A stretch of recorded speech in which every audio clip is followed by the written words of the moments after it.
Israel और फलस्तीन के हवाले से आखिर डोनाल्ड ट्रंप क्या करने जा रहा है, इसकी डिटेल्स भी जो है वो सामने आ गई है। पहली दफा ये तफसीलात जो है वो शेयर करने जा रहे हैं। 21 पॉइंट का एक प्लान है, वो अभी थोड़ी देर में मैं आपके साथ शेयर करूंगा। अमरीकी फौज के कमांडर्स को बुला लिया गया है अमरीका के अंदर। क्या कुछ बड़ा होने जा रहा है, क्योंकि अमरीका का बहरी जहाज भी जो है वो कराची पहुंचा है। मुसलमानों की एक फौज बनाई जाएगी और वो इस पूरे खित्ते को जो है वो जाके कंट्रोल करेगी जब तक वो तमाम तर जो है वो इलाका और उसकी गवर्नेंस फलस्तीनियों के हवाले नहीं की जाती।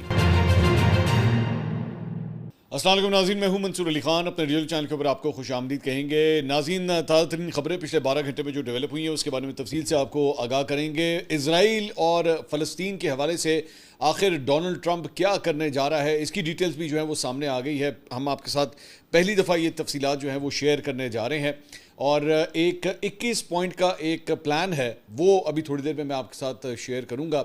इसके साथ साथ जनाब अमरीकी फ़ौज के कमांडर्स को बुला लिया गया है अमेरिका के अंदर। क्या कुछ बड़ा होने जा रहा है, क्योंकि अमेरिका का बहरी जहाज़ भी जो है वो कराची पहुंचा है। इसकी डिटेल्स भी जो है वो थोड़ी देर में आपके साथ शेयर करेंगे, लेकिन उससे पहले आपसे रिक्वेस्ट कि चैनल को सब्सक्राइब करना मत भूलिएगा। बेल आइकन प्रेस कीजिए। अगर आपको वीडियो पसंद आए उसे लाइक और शेयर ज़रूर कीजिएगा। खेल के मैदान से सबसे पहले ज़रा खबर एक दो शामिल करूंगा, उसके बाद दीगर खबरों की तरफ आएंगे। और कल जनाब श्रीलंका और भारत के दरमियान जो है वो फाइनल 4 का जो मरला है उसका आखिरी मैच था। उसका रिजल्ट से कोई फ़र्क नहीं पड़ता, क्योंकि ऑलरेडी इंडिया और पाकिस्तान जो है वो फाइनल के लिए क्वालिफाई कर चुके हैं। लेकिन जिस तरह का वो मैच हुआ उसने लिटरली, जैसे पंजाबी में कहते हैं, तरा निकाल दिया भारत का। और इसकी वजह ये थी कि भारत ने जो है वो 202 रन स्कोर किए थे, एक बहुत बड़ा टारगेट था। लेकिन श्रीलंका के जो ओपनिंग बैट्समैन है नसांका, उन्होंने क्या कमाल कल रात को बैटिंग की और उसकी वजह से श्रीलंका जो है वो टाई करने में कामयाब हो गया भारत के साथ वो मैच। लेकिन उसके बाद जब फाइनल जो एक ओवर था उसके अंदर जब दोबारा मैच हुआ टाई के बाद, आप जानते हैं कि एक ओवर का जो वो मैच होता है, तो उसके अंदर जो है वो श्रीलंका ज़्यादा स्कोर नहीं कर सका और सिर्फ 2 रन उसने बनाए। 2 खिलाड़ी उसके आउट हो गए और इंडिया को जीत के लिए सिर्फ 3 रन जो है वो दरकार थे। उन्होंने पहली गेंद के ऊपर जो है वो 3 रन पूरे कर लिए, तो श्रीलंका मैच हार गया। लेकिन उसकी वजह से मेरा ख्याल में इंडिया की जो बॉलिंग लाइनअप है उसकी बहुत सी खामियां जो है वो सामने आ गई इस आखिरी मैच के अंदर। और इससे पता लगता है श्रीलंका ने जिस तरह खेला, क्योंकि ज़हन में रखिएगा श्रीलंका वो टीम है जिसको पाकिस्तान ने भी हराया है। तो अगर श्रीलंका इंडिया को जो है वो 200 रन से ऊपर मार सकता है 20 ओवर्स के अंदर, तो इसका मतलब है कि उनके बॉलर्स को जो है वो फैंटाल लगाया जा सकता है। ऐसी बात नहीं है कि वो इनविजिबल हैं। हाँ ठीक है, उनके बैट्समैन ने अभिषेक ने भी इस मैच के अंदर बहुत अच्छा परफॉर्म किया, लेकिन पाकिस्तान का मेरी नज़र में बॉलिंग लाइनअप जो है वो कम से कम श्रीलंका के बॉलिंग लाइनअप से बेहतर है। सो ये एक जगह है जो मेरी नज़र में एक्सपोज हुई है इंडिया के हवाले से, और इंडिया के अंदर परेशानी ज़रूर होगी कि हमारे बॉलर्स ने जो है वो up to the mark perform नहीं किया। दूसरी बात यह कि इंडिया और पाकिस्तान जो है वो फाइनल में आप जानते हैं कि कल आमने सामने होंगे। इरफान पठान जो आम तौर पे जो है वो पाकिस्तान पे बड़ी तनकीद करते हैं और अक्सर औकात सिर्फ और सिर्फ अपने आप को इंडियन साबित करने के लिए ऊट पटांग किस्म की हरकतें कर रहे होते हैं, उन्होंने भी पाकिस्तान की जो है वो तारीफ़ की और उन्होंने ट्वीट किया।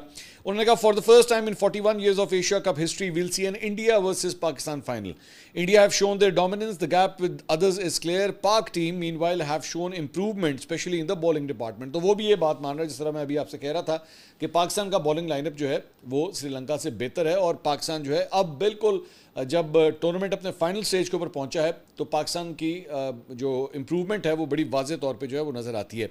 एक और इशू जो हमने पिछले व्लॉग के अंदर भी डिस्कस किया था, और सूर्य कुमार यादव जो इंडियन कप्तान है उनको जुर्माना किया गया था, तो तब तक हारिस रऊफ़ और साहिबजादा फरहान के हवाले से क्लैरिटी नहीं थी। सिर्फ इतना पता लगा था कि जी हारिस रऊफ़ को भी जो है वो सज़ा दी जा रही है, लेकिन साहिबजादा फरहान जो है वो सज़ा उनको नहीं दी जाएगी। तो 30% उनकी भी, हारिस रऊफ़ की भी जो है वो मैच फीस डिडक्ट करने का आईसीसी ने फैसला जो है वो अनाउंस किया है। लेकिन मैंने आपको पिछले व्लॉग में एक सजेशन दी थी कि गवर्नमेंट ऑफ पाकिस्तान को जो है वो चाहिए कि हारिस रऊफ़ के पैसे जो है कम से कम पूरे करने चाहिए, क्योंकि मेरी नज़र में उसने कोई गलत काम नहीं किया। तो मोहसिन नकवी साहब ने जनाब ये ऐलान किया है कि हारिस रऊफ़ की ये जो सज़ा है उसकी जो पेनल्टी उससे लगी है जो मैच फीस की, वो अपनी जेब से हारिस रऊफ़ के लिए देंगे। बल्कि मुझे तो बड़ी खुशी है इस बात की। मेरा ख्याल में तो अगर यहाँ पे लाइन लग जाती लोगों की कि हारिस रऊफ़ को जो जुर्माना हुआ है उसके लिए पे करने के लिए, कोई भी पाकिस्तानी जो है वो आगे बढ़ के उसको पे करने के लिए तैयार हो जाता। लेकिन इसके अंदर एक बड़ी इंटरेस्टिंग बात है जो मैं आपके साथ शेयर करना चाहूँगा, और वो ये है कि इन्होंने जो है वो सूर्य कुमार यादव को तो इस बात के ऊपर आपने सज़ा दे दी। मैं ज़रा डंडी आपको दिखाना चाहूँगा, इन्होंने डंडी कहाँ पे मारी है। इन्होंने सूर्य कुमार यादव को जो है, जो उनका इंडिया का कप्तान है, उसको वो बयान देने के ऊपर, पहलगाम का, ऑपरेशन सिंदूर का और भारतीय फौज के हवाले से जो उसने बयान दिया था, उसके ऊपर उन्होंने उसको सज़ा तो दे दी, लेकिन साथ ही साथ जो इंडियन क्रिकेट बोर्ड है उसको सज़ा क्यों नहीं दी गई? क्योंकि ये आपके सामने मैं ट्वीट शेयर कर रहा हूं, ये इंडियन क्रिकेट बोर्ड ने जो है वो ट्वीट की थी। उन्होंने कहा जी, we stand by the victims of the families of Pahalgam terror attack, we express our solidarity, we want to dedicate today's win to all our armed forces who showed a lot of bravery, hope they continue to inspire us all, and we give them more reasons on the ground whenever we get an opportunity to make them smile. India captain Surya Kumar Yadav. तो BCCI के official account से भी जो है वो भारतीय कप्तान ने जो कुछ कहा था उसे कोट करके शाया किया गया।